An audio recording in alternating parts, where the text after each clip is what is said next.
Doctor ortho Ayurvedic oil and capsule, अब दर्द भी घुटने टेकेगा। बालोदा बाजार में बड़ा देव स्थापना कार्यक्रम में शामिल हुए सीएम साय बड़ा देव की पूजा अर्चना कर प्रदेशवासियों की सुख शांति और समृद्धि की कामना की। इस मौके पर शहीद वीर नारायण सिंह और वीरांगना रानी दुर्गावती की प्रतिमाओं का अनावरण कर उन्हें श्रद्धांजलि अर्पित की। धर्म स्वातंत्र्य विधेयक को लेकर गरमाई छत्तीसगढ़ की सियासत। विधेयक पर समर्थन और विरोध के स्वर हुए तेज। धर्म स्वातंत्र्य विधेयक के लिए बीजेपी प्रदेश उपाध्यक्ष प्रबल प्रताप सिंह जुदेव ने सीएम साय का जताया आभार। असम विधानसभा चुनाव में अकेले हाथ आजमाएगी हेमंत सोरेन की जेएमएम। 19 सीटों पर उतारेगी उम्मीदवार। असम के आदिवासी वोटों पर है नजर। बिहार के गयाजी में डाक पार्सल की आड़ में नशे का गोरख धंधा। सर्च ऑपरेशन में डाक पार्सल लेके कंटेनर से 2 करोड़ का गांजा जब्त। पुलिस गिरोह के नेटवर्क को खंगाल रही।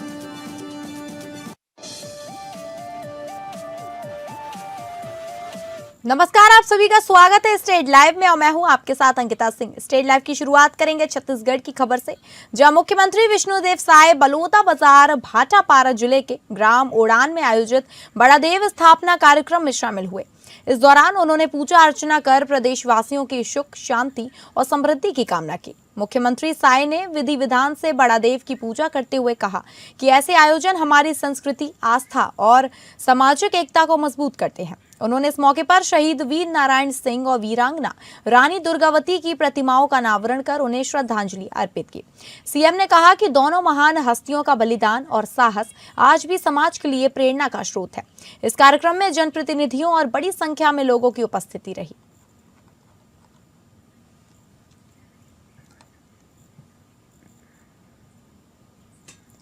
मुख्यमंत्री विष्णुदेव साय चैत्र नवरात्रि के अवसर पर कबीरधाम जिले के जुनवानी नर्मदा धाम पहुंचे, जहां उन्होंने पंचकुंडीय श्री रुद्र महायज्ञ में शामिल होकर पूजा अर्चना की।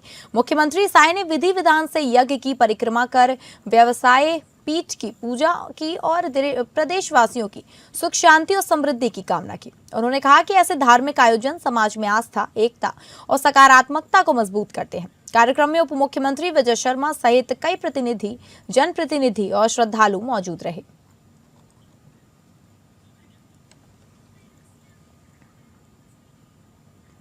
छत्तीसगढ़ धर्म स्वातंत्र्य विधेयक 2026 को लेकर बीजेपी प्रदेश उपाध्यक्ष प्रबल प्रताप सिंह जुदेव ने मुख्यमंत्री साय से मुलाकात कर आभार जताया। उन्होंने इस विधेयक को अपने पिता स्वर्गीय दिलीप सिंह जुदेव को सच्ची श्रद्धांजलि बताया। प्रबल प्रताप सिंह जुदेव ने कहा कि यह विधेयक धर्मांतरण पर रोक लगाने और समाज की सांस्कृतिक पहचान को मजबूत करने की दिशा में अहम कदम है। उन्होंने कहा कि उनके पिता ने जीवन भर धर्मांतरण रोकने के लिए काम किया और यह कानून उनके प्रयासों को आगे बढ़ाने वाला है। जुदेव ने विश्वास जताया कि इस विधेयक से प्रदेश में सामाजिक संतुलन और परंपराओं की रक्षा सुनिश्चित होगी। जो पारित हुआ है बड़ा ऐतिहासिक डिसीजन था। धर्मांतरण नहीं, सिर्फ धर्मांतरण नहीं है, राष्ट्रांतरण है। सांस्कृतिक आतंकवाद के माध्यम से सनातन को कमजोर करने का बहुत बड़ा षड्यंत्र है। ये जो विधेयक पारित हुआ, इसके लिए मैं हमारे मुख्यमंत्री आदरणीय विष्णुदेव साय जी, हमारे उप मुख्यमंत्री आदरणीय विजय शर्मा जी और भारतीय जनता पार्टी सरकार को हृदय से आभार व्यक्त करता हूं, क्योंकि उन्होंने ऐतिहासिक विधेयक पारित करके मेरे पूज्य पिताजी और सच्ची श्रद्धांजलि दी है। क्योंकि हमारे पिताजी ने आजीवन धर्मांतरण के विरुद्ध संघर्ष किया। लगभग 40 वर्षों से घर वापसी जैसे राष्ट्र निर्माण अभियान माध्यम से उन्होंने जो भटक गए थे, जो धर्मांतरित हो गए थे, उन्हें पुनः सनातन बनाने में उन्होंने अपना योगदान दिया वनवासी कल्याण आश्रम के साथ में। छत्तीसगढ़ में धर्म स्वातंत्र्य विधेयक 2026 को लेकर माहौल गर्माता नजर आ रहा है। एक ओर जहां इस कानून के समर्थन में जागरूकता अभियान चलाए जा रहे हैं, तो वहीं दूसरी ओर इसके विरोध में रैलियां भी आयोजित की जा रही हैं। कुछ संगठनों द्वारा मशाल रैली निकालकर इस विधेयक का विरोध किया जा रहा है और इसे वापस लेने की मांग भी जारी है। वहीं दूसरी तरफ इस कानून को लेकर जागरूकता अभियान चलाते हुए इसे धर्मांतरण रोकने और सामाजिक संतुलन बनाए रखने वाला बताया जा रहा है। यह विधेयक प्रलोभन, दबाव या धोखे से धर्म परिवर्तन को रोकने और ऐसे मामलों में सख्त सजा का प्रावधान करता है। साथ ही इसमें अवैध धर्मांतरण को गैर जमानती अपराध मानते हुए कड़े दंड का प्रावधान भी शामिल है। इस तरह प्रदेश में धर्म स्वातंत्र्य विधेयक को लेकर समर्थन और विरोध के बीच बहस तेज होती नजर आ रही है।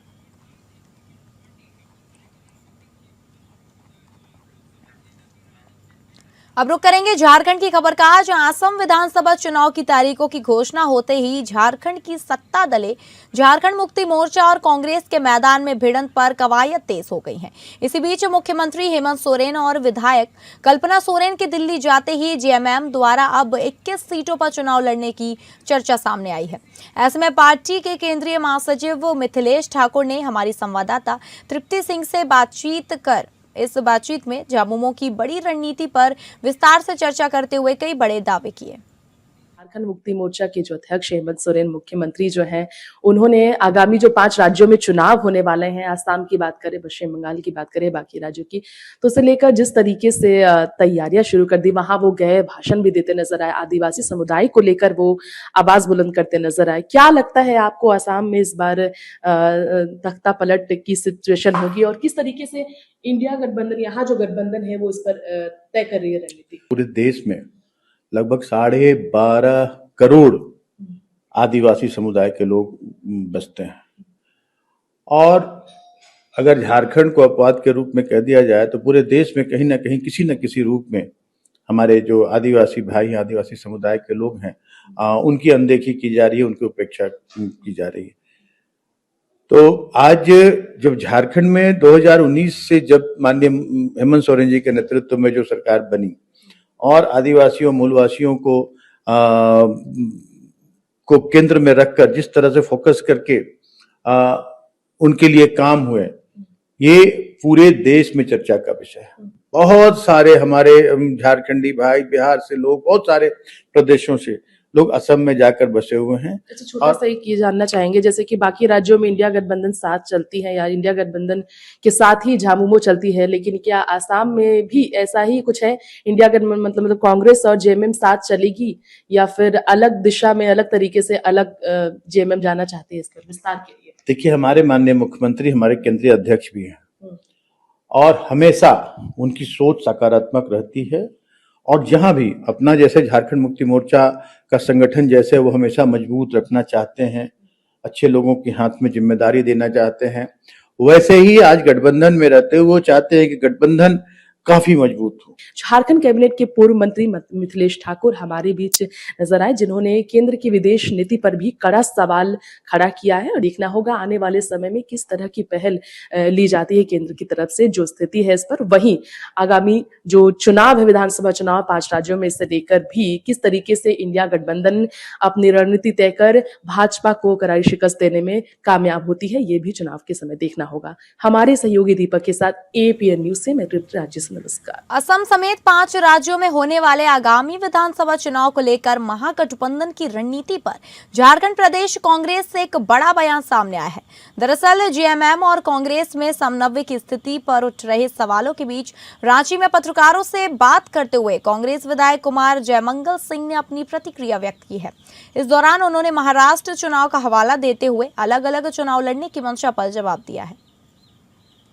जो चुनाव हो रहे हैं सर बंगाल में, असम में, वहाँ पर अगर असम की बात किया जाए तो जेएमएम कांग्रेस के बीच किस तरीके से समन्वय बनी है अब तक? देखिए, ऐसा कुछ नहीं है। महागठबंधन परिवार जो है वो वक्त आने पर अपनी अपनी भूमिका निभाता है। राज्यसभा चुनाव आएगा, हम सब इंटैक्ट रहेंगे।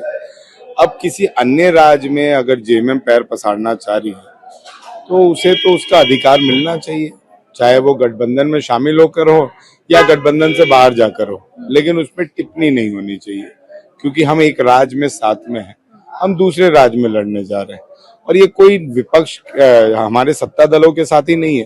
आप महाराष्ट्र चुनाव उठाएंगे तो वहां पर एनसीपी और शिवसेना और बीजेपी तीनों अलग अलग चुनाव लड़ी हैं। तो ऐसा थोड़ी है कि जहां पर एक राज्य में साथ हो तो अगर नए राज्य में हम कुछ अपने पैर को पसारना चाह रहे हो, अपने राजनीतिक अनुभव को दूसरे राज्य के साथ बांटना चाह रहे हो, तो उसमें आपने टिप्पणी। राज्यसभा चुनाव के बारे में बात की। एक सवाल है कि जेएमएम जो है सो दावे कर रही है इस बार 2 सीटों पर जेएमएम अपने उम्मीदवार उतारेगी, कांग्रेस क्या करेगी? देखिए, जेएमएम दावेदारी कर सकती है, लेकिन अंतिम निर्णय जेएमएम और कांग्रेस के जो शीर्ष नेता है वहीं बैठ के लेंगे। इतना जरूर कहेंगे कि इंडिया गठबंधन इंटैक्ट रहेगा, जिसको भी महागठबंधन परिवार मिलकर चुनेगा, हमारे सब विधायक इंटैक्ट होकर उससे चुनने का काम। ये मेरा भी मानना है, मैंने भी बोला है कि बिहार जैसी गलती नहीं होनी चाहिए। असम में अगर जेएमएम ने जिस तरीके से अपनी मजबूती दिखाई है, हेमंत सोरेन जी के 2 कार्यक्रम को हम लोग ने बहुत क्लोजली देखा है, जिस तरीके से आदिवासी समाज का जनसलाब उभरा है, मैं समझता हूँ। मैंने ये प्रभारी जी से भी डिस्कस किया है कि हमें झारखंड मुक्ति मोर्चा को अपने साथ महागठबंधन के तौर पर, महागठबंधन परिवार के तौर पर असम में और बंगाल में दोनों जगह लेना एक चाहिए। आखिरी सवाल, बिहार में जिस तरह से कांग्रेस के 3 नेता टूटे राज्यसभा चुनाव की तरह, अब आगामी अगर झारखंड में जब राज्यसभा चुनाव होगा किस तरीके के नहीं, ऐसा नहीं हो। यहाँ पर सब महागठबंधन मौजूद है इंटैक्ट, मतलब। यहाँ पर इंटैक्ट। अच्छा, मिडिल ईस्ट में छिड़ी जंग की आग में अब भारतीय रसोई और जेबें भी झुलस रही हैं, जिसका असर झारखंड समेत पूरे देश में दिखाई पड़ रहा है। ऐसे में राज्य के पूर्व कैबिनेट मंत्री जेएमएम के वरिष्ठ नेता एवं केंद्रीय महासचिव मिथिलेश ठाकुर ने रांची में स्थित आवास में एपीएन न्यूज से बातचीत में केंद्र सरकार की विदेश नीति पर जमकर निशाना साधा। तो वहीं उन्होंने भारत और अमेरिका के संबंधों को लेकर भी मोदी सरकार का कड़ा विरोध किया और आने वाले समय को लेकर बड़ी चेतावनी भी दी है। हमारे बीच है झारखंड मुक्ति मोर्चा के वरिष्ठ नेता, महासचिव और झारखंड कैबिनेट के पूर्व मंत्री मिथिलेश ठाकुर। आपसे जानना चाहेंगे क्या कहेंगे आप इस पर, क्यों इस तरीके से सवालों के घेरे में ये विदेश नीति है केंद्र सरकार की?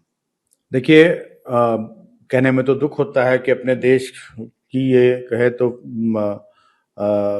एक जिम्मेदार एक राजनीतिक दल का पदाधिकारी होने के नाते भी कि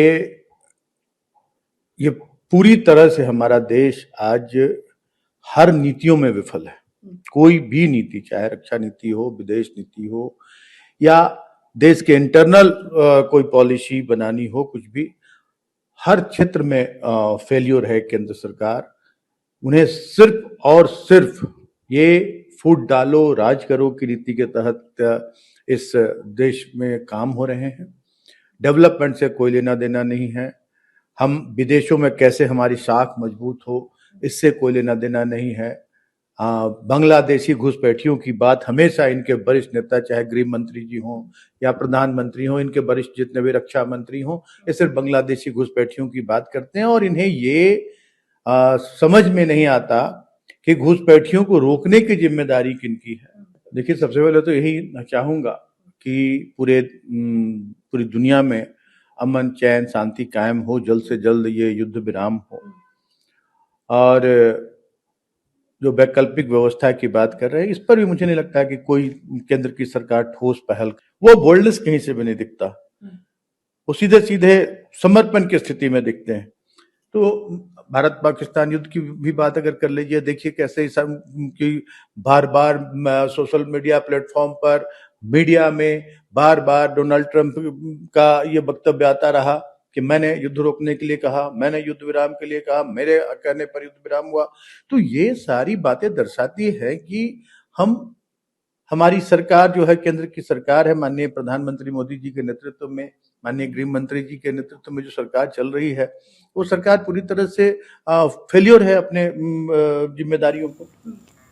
झारखंड में भारी बारिश के प्राकृतिक पर्व सरहुल को लेकर रांची की सड़कों पर हजारों की संख्या में श्रद्धालु शोभा यात्रा के दौरान परंपरागत रूप से शामिल हुए। इस दौरान चंद्रशेखर आजाद क्लब के अध्यक्ष और प्रदेश भाजपा नेता रमेश सिंह द्वारा एक भव्य कार्यक्रम आयोजित किया गया, जिसके तहत केंद्रीय रक्षा राज्य मंत्री संजय सेठ, विधायक सीपी सिंह, नेता प्रतिपक्ष बाबूलाल मरांडी और रांची की नवनिर्वाचित महापौर रोशनी खलखो सहित अन्य सदस्यगण का भव्य रूप से स्वागत हुआ। तो वहीं मौके पर मीडिया से बातचीत में चंद्रशेखर आजाद क्लब अध्यक्ष ने मीडिया से बातचीत में इस पर्व पर राज्यवासियों को खास संदेश दिया।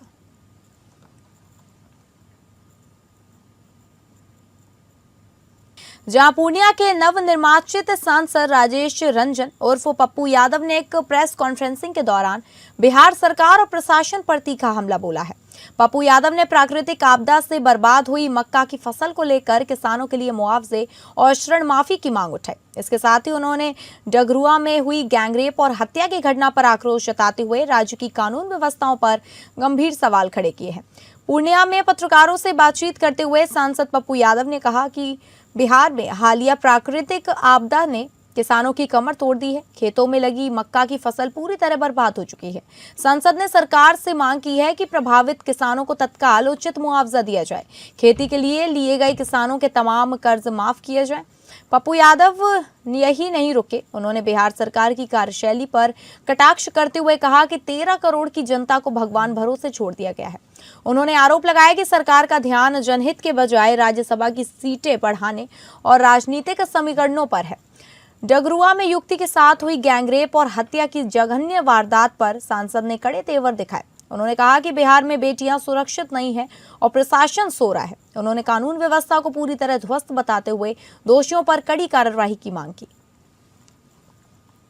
जो ये नेचुरल डिजास्टर आया,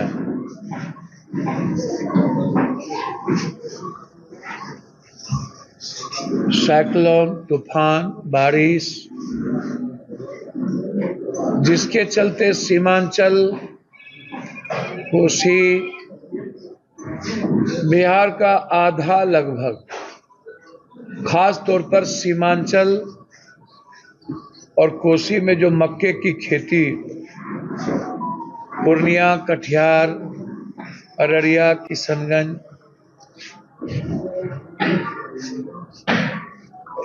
सुपौल, मधेपुरा जो इलाका है, सबसे ज्यादा मक्का 65% खेती देश में बिहार में सीमांचल होती है।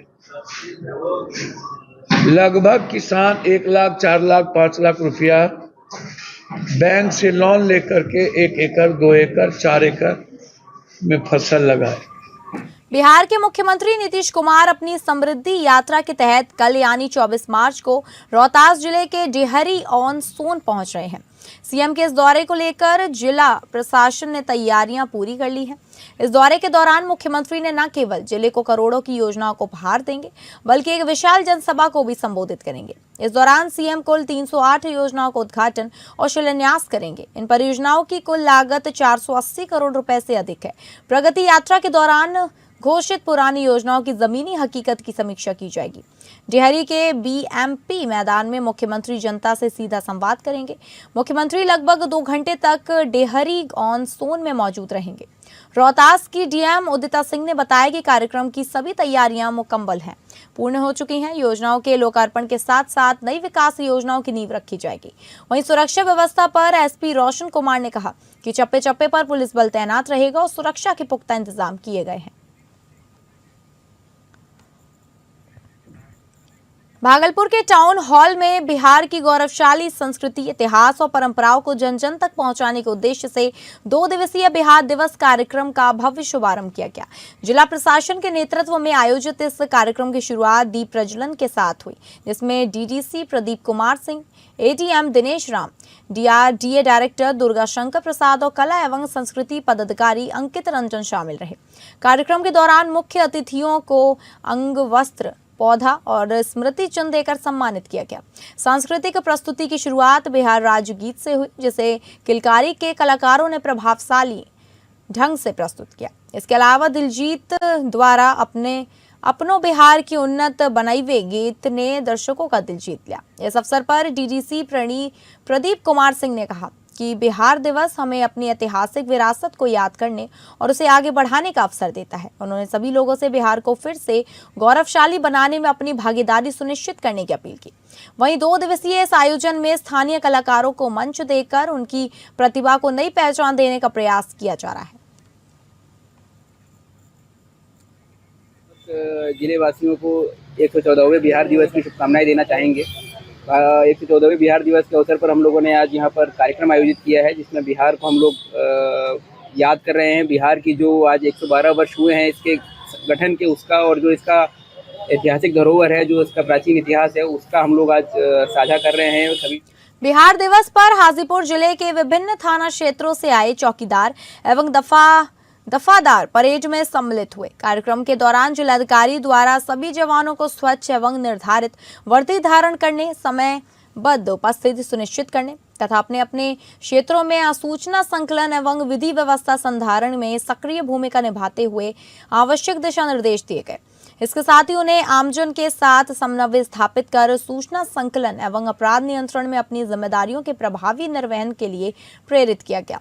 जिलाधिकारी वर्षा सिंह ने चौकीदार दफादार व्यवस्था की महत्ता पर प्रकाश डालते हुए बताया कि ग्रामीण एवं शहरी क्षेत्रों में यह पुलिस तंत्र की आधारभूत कड़ी है, जिनकी सक्रियता से अपराध नियंत्रण एवं शांति व्यवस्था बनाए रखने में महत्वपूर्ण सहयोग प्राप्त होता है। बिहार दिवस के अवसर पर चौकीदार द्वारा हाजीपुर शहरी क्षेत्र में प्रभात फेरी निकाली गई। प्रभात फेरी के माध्यम से नागरिकों को सामाजिक एकता, स्वच्छता एवं कानून के प्रति जागरूक रहने का संदेश दिया गया। वैशाली एसपी विक्रम सिहाज ने चौकीदार को संबोधित करते हुए कहा कि सभी लोगों अपने कर्तव्यों पर चलें, आप पुलिस तंत्र के रीढ़ हैं।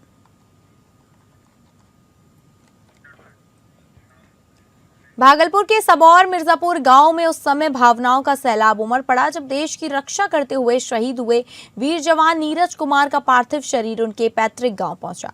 पूरे गांव में शोक और गर्व का अद्भुत संगम देखने को मिला। जैसे ही सेना के जवानों की गाड़ी गांव में दाखिल हुई, सैकड़ों की संख्या में लोग अपने वीर सपूत की अंतिम झलक पाने के लिए उमड़ पड़े। हर नम आंख थी और माहौल में गहरा सन्नाटा पसरा हुआ था।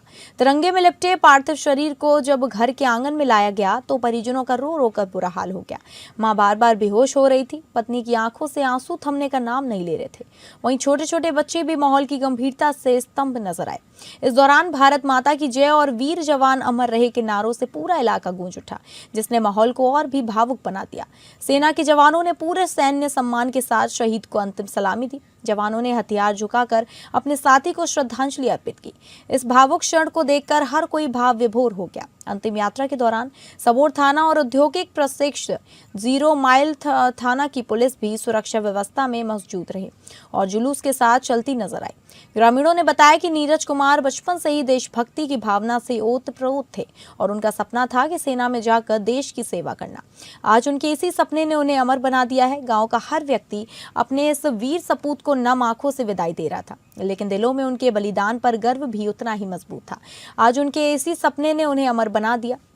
गांव का हर व्यक्ति अपने इस वीर सबूत को नम आंखों से विदाई दे रहा था, लेकिन दिलों में उनके बलिदान पर गर्व भी उतना ही मजबूत था।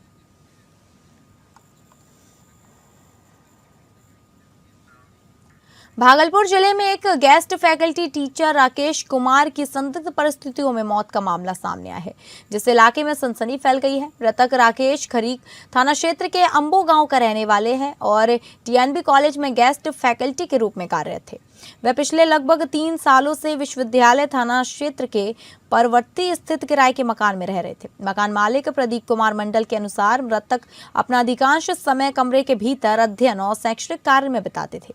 घटना वाले दिन उनके रिश्तेदार ने मकान मालिक को फोन कर बताया कि वह लगातार कॉल करने के बावजूद फोन रिसीव नहीं कर रहे हैं। सूचना मिलने पर जब मकान मालिक कमरे के पास पहुंचे तो दरवाजा अंदर से बंद था। काफी देर तक कोई प्रतिक्रिया नहीं मिलने पर दरवाजा खोलकर देखा गया तो वह मृत अवस्था में मिले। कमरे के अंदर उल्टी के निशान भी पाए गए, जिससे किसी गंभीर बीमारी या अन्य संदिग्ध कारण की आशंका जताई जा रही है। मकान मालिक ने तत्काल स्थानीय पुलिस को सूचना दी। मौके पर पहुंची पुलिस ने घटनास्थल का निरीक्षण कर शव को कब्जे में लेकर पोस्टमार्टम के लिए भेज दिया है। पुलिस मामले की जांच में जुटी है और पोस्टमार्टम की रिपोर्ट आने के बाद ही मौत के वास्तविक कारणों का खुलासा हो सकेगा। पुलिस मामले की जांच में जुटी है और पोस्टमार्टम रिपोर्ट आने के बाद ही मौत के वास्तविक कारणों का खुलासा हो सकेगा। बिहार के गयाजी जिले में पुलिस को नशे के सौदागरों के खिलाफ एक बड़ी कामयाबी मिली है।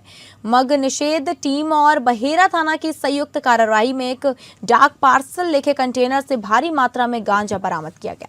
तस्करों ने पुलिस की आंखों में धूल झोंकने के लिए ब्लू डार्ट DHL के नाम का सहारा लिया, लेकिन उनकी चालाकी काम नहीं आई। आपको बता दें कि बहेरा डोबी मार्ग पर चलाए गए सर्च ऑपरेशन में 394 किलो गांजा बरामद किया गया। प्राप्त जानकारी के अनुसार अंतर्राष्ट्रीय बाजार में इस खेप की कीमत लगभग 2 करोड़ रुपए आंकी जा रही है। इस मामले में पुलिस ने वैशाली जिले के रहने वाले 2 तस्करों गणेश कुमार और मोनू कुमार को गिरफ्तार किया है, जहां पूछताछ में खुलासा हुआ कि यह गांजा झारखंड के चतरा से जहानाबाद ले जाया जा रहा था। इस मामले में शेरघाटी 2 के एसडीपीओ अजय प्रसाद ने प्रेस कॉन्फ्रेंसिंग कर बताया कि गुप्त सूचना के आधार पर विशेष टीम गठित की गई। वाहन रोकने पर पहले तस्करों ने कुरियर का बहाना बनाया, लेकिन सख्ती बरतने पर सच्चाई सामने आ गई। पुलिस अब इस गिरोह के अन्य नेटवर्क को खंगाल रही है। अब बात करेंगे राजस्थान की खबर का, जहां राजस्व विभाग कैबिनेट मंत्री हेमंत मीणा ने नवरात्रि के अवसर पर अपने आवास पर मां दुर्गा के स्वरूप स्कंद माता की पूजा अर्चना कर समस्त प्रदेशवासियों को शुभकामनाएं प्रेषित की। इस दौरान प्रदेशवासियों से मुलाकात भी की। अब रुक करेंगे महाराष्ट्र की खबर का, जहां महाराष्ट्र के अमरावती में महिला कांग्रेस की ओर से भोंदू बाबा अशोक खरात से जुड़े धोखाधड़ी और ब्लैकमेलिंग के मामले में सभी संबंधित लोगों के खिलाफ तत्काल कड़ी कार्रवाई की जाए, ऐसी मांग शहर महिला कांग्रेस अध्यक्ष श्रीमती जयश्रीताई राहुल वानखड़े ने जिलाधिकारी को सौंपे गए ज्ञापन के माध्यम से की। ज्ञापन में उन्होंने कहा कि इस मामले में पूर्व महिला आयोग अध्यक्ष रूपालीताई चढ़कर सहित कुछ अन्य नेताओं की प्रत्यक्ष संलिप्तता के कई सबूत सामने आए, जिससे मामला और भी गंभीर हो गया। इसके साथ ही भोंदू बाबा अशोक खरात ने अब तक कितनी महिलाओं के साथ धोखाधड़ी कर उनका आर्थिक और शारीरिक शोषण किया है, इसकी विस्तृत जांच की मांग की गई। इस संबंध में पहले भी शिकायतें दर्ज की गई थी, फिर भी अब तक कोई ठोस कार्रवाई नहीं होने पर नाराजगी व्यक्त की गई। देना है तो डॉक्टर बाबा